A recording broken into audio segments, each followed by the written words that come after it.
अच्छा बच्चे, बिस्मिल्लाहिर्रहमानिर्रहीम। Physics class first year, chapter number 5, important chapter number 4 sorry, important question है आर्टिफिशियल ग्रेविटी। इसकी डेफिनेशन लिख लीजिए अपने पास, फिर अगली बात आपको बताते हैं होता क्या है। The creation of inertial force in a spacecraft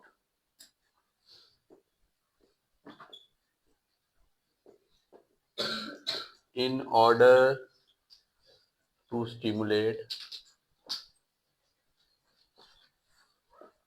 force of gravity। ये बड़ी इजी सी डेफिनेशन लिखी है, बुक से हटा के लिखी है। अब आपको इस पे समझाते हैं ये है क्या। सबसे पहले आप डेफिनेशन लिख लें। The creation of inertial force in a spacecraft in order to stimulate force of gravity. आपने सुना है बच्चे, ग्रेविटी किसी चीज का नाम है। हमने ये भी सुना कि बॉडी ऊपर से नीचे इसीलिए आती है कि उस पर ग्रेविटेशनल फोर्स एक्ट कर रही होती है, और ग्रेविटी की फोर्स उसको कह रही होती है कि नीचे जाओ, वो हमें ऊपर जाने नहीं देती। लेकिन ऐसा होता है कि जब स्पेसक्राफ्ट यहाँ से खला में जाते हैं, सुनिएगा, जब स्पेसशिप खला में जाती हैं तो वहां पे ग्रेविटी मौजूद नहीं होती। स्पेसशिप जब खला में जाती हैं तो वहां पे ग्रेविटी मौजूद नहीं। तो अब वो कैसे स्टिमुलेट करेंगी या वो कैसे वहां पे वर्कआउट करेंगी, जिस काम के लिए वो खला पे गए हैं वो कर पे कैसे पाएंगे। याद रखिएगा, जहां पे ग्रेविटी नहीं, जहां फोर्स ऑफ फ्रिक्शन नहीं, तो बॉडी वहां पे वेटलेस हो जाती है।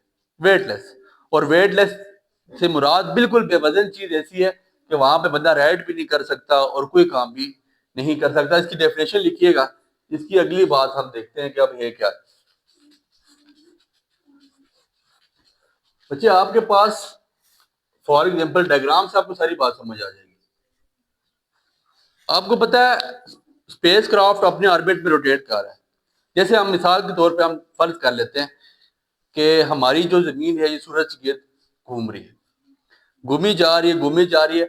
और अच्छा, it is due to force of, it is due to centripetal force. Centripetal force की वजह से, सेंट्रीपिटल फोर्स ने क्या किया, the force that compels the body to move in a circular path. लेकिन ये जो मूवमेंट है ना, ये जो मोशन है, ये फ्री फॉल मोशन है। लग रहा है ऐसा होता है कि चीज गिरने वाली है, लेकिन गिरती। आप मिसाल ले लें, मौत के कुएं में मोटरसाइकिल चलाने वाला है, आपको लग रहा है अभी गिरेगा, अभी गिरेगा, अभी गिरेगा, लेकिन वो गिरता।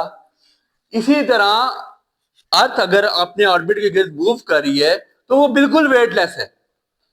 इसी तरह स्पेस क्राफ्ट जो मौजूद है, जब वो अपने ऑर्बिट की, जब वो खला में मौजूद है तो वो बिल्कुल वेटलेस है।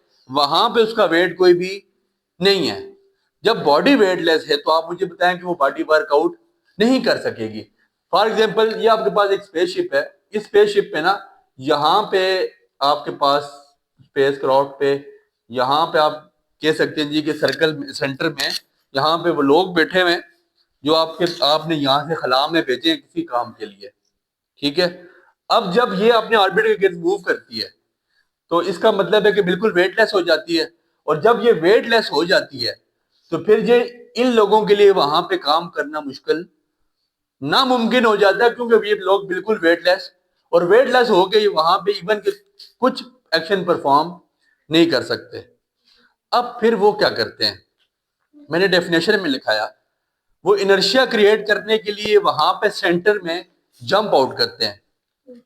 सेंटर में क्या करते हैं, जंप करते हैं, जिसकी वजह से वहां पे उनको आर्टिफिशियल ग्रेविटी वहां पे वो प्रोड्यूस करते हैं। किस जगह पे, जो सेंटर में लोग मौजूद है ना, वहां पे वो जंप आउट करते हैं। उस जंपिंग की वजह से आपने कभी देखें ग्रेविटी को आप फेल्ट कर सकते हैं, महसूस करें।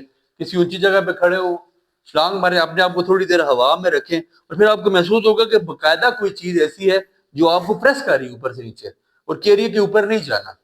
ठीक है, that mean that's the force of gravity.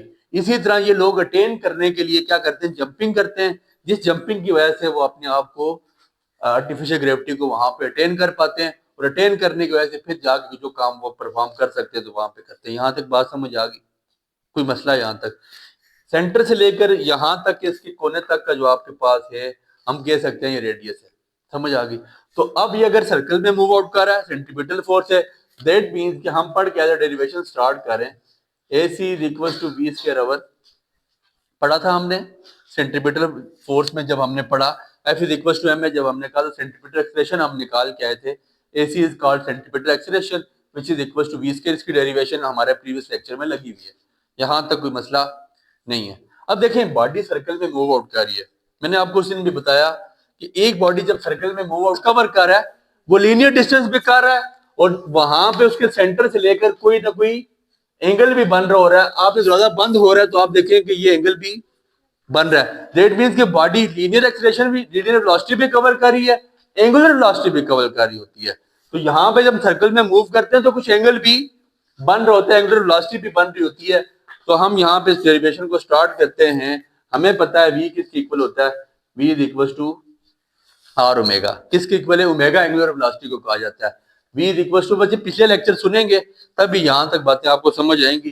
तो A C is equal to v की जगह हम पुट कर देंगे आर ओमेगा का स्क्वायर डिवाइड बाय आर। तो A C is equal to R का स्क्वायर ओमेगा का square over R. A C is equal to, ये एक आर इससे कट जाएगा, आर इंटू ओमेगा का स्क्वायर। यहां तक कोई मसला नहीं। वैल्यूज पुट करी, स्क्वायर लिया, आर को कैंसिल आउट कर दिया, ए सी मेरे पास आ गया आर ओमेगा का स्क्वायर। मुझे पता है बच्चे टाइम पीरियड किसके इक्वल होता है मेरे पास, 2 pi over, time period is equal to 2 pi over omega. यहां तक कोई मसला नहीं। टाइम पीरियड मेरे पास किसके इक्वल है, 2 पाई ओवर ओमेगा के। तो ओमेगा मेरे पास किसके इक्वल आ जाएगा, 2 पाई ओवर टी। ठीक हो गया, ओमेगा यहां चला जाएगा, टाइम पीरियड नीचे आ जाएगा। मुझे किसकी वैल्यू चाहिए बच्चे, ओमेगा स्क्वायर की, taking square on both side. तो ओमेगा का स्क्वायर इज इक्वल टू 2 का स्क्वायर 4 पाई का स्क्वायर, पाई का स्क्वायर ओवर टी का। यहां तक कोई मसला नहीं, टी का स्क्वायर आ जाएगा। ठीक हो गया, आपको नहीं समझ आ रही बच्चे। अब ओमेगा स्क्वायर की ये वैल्यू आप इसको इक्वेशन नंबर ए का नाम देते हैं, ओमेगा स्क्वायर की वैल्यू इक्वेशन नंबर ए में पुट कर देते हैं। ठीक हो गया बच्चे, ओमेगा स्क्वायर की वैल्यू पुट की जा रही है तो A C is equal to R omega square की जगह 4 पाई का स्क्वायर ओवर टी का स्क्वायर। यहां तक कोई मसला नहीं। हमने 10th क्लास में पढ़ा, हमने 10th क्लास में पढ़ा कि रेसिप्रोकल ऑफ टाइम पीरियड या inverse of time period, inverse of time period is called frequency. Reciprocal of time period is called frequency. मतलब इसको अगर मैं ऐसे लिखूं तो आपको कोई इतराज नहीं है, आर 4 पाई का स्क्वायर इंटू 1 ओवर टी का स्क्वायर। 1 ओवर टी का स्क्वायर मैंने क्या कहा, inverse of time period is called frequency. तो A C is equal to are 4 pi का स्क्वायर, 1 ओवर टी स्क्वायर की जगह डाल दूंगा एफ, और वो क्या आ जाएगा, एफ का स्क्वायर। मुझे फ्रीक्वेंसी फाइंड आउट करनी है तो F is equal to A C, R multiply नीचे जाके डिवाइड, 4 पाई का स्क्वायर मल्टीप्लाई नीचे जाके डिवाइड हो जाएगा। यहां तक कोई मसला नहीं। अब स्क्वायर तो नहीं होना चाहिए, एफ सिंपल एफ आना चाहिए, सिंपल फ्रीक्वेंसी होनी चाहिए, taking square on both side. तो आपके पास एफ किसके इक्वल आ जाएगा, अंडर रूट लेंगे बच्चे, यहां से रूट खत्म हो जाएगा, ये आपके पास आ जाएगा, इसका रूट ले लें डायरेक्ट यहाँ पे, ये आपके पास आ जाएगा 2 pi under root of A C over R. ऐसे ही है, 1 का अंडर रूट 1, 4 का 2 आ जाएगा, पाई स्क्वायर का पाई आ जाएगा, और under root of A C by R इसको हम अलग कर देंगे। ए का जो फैक्टर है, क्योंकि बॉडी ग्रेविटी में मौजूद है, तो हम ए सी को या एक फैक्टर को हम रिप्लेस कर देंगे किससे, ग्रेविटी के साथ। तो मेरे पास फ्रीक्वेंसी किसकी इक्वल आ जाएगी, 1 over 2 pi under root of G over are.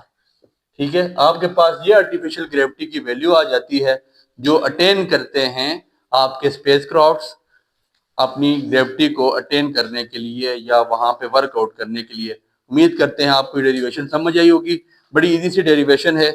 इस डेरिवेशन का आप में से हर बंदा screenshot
enjoying the lecture? Give it a like. Stay updated. Like, subscribe, and comment.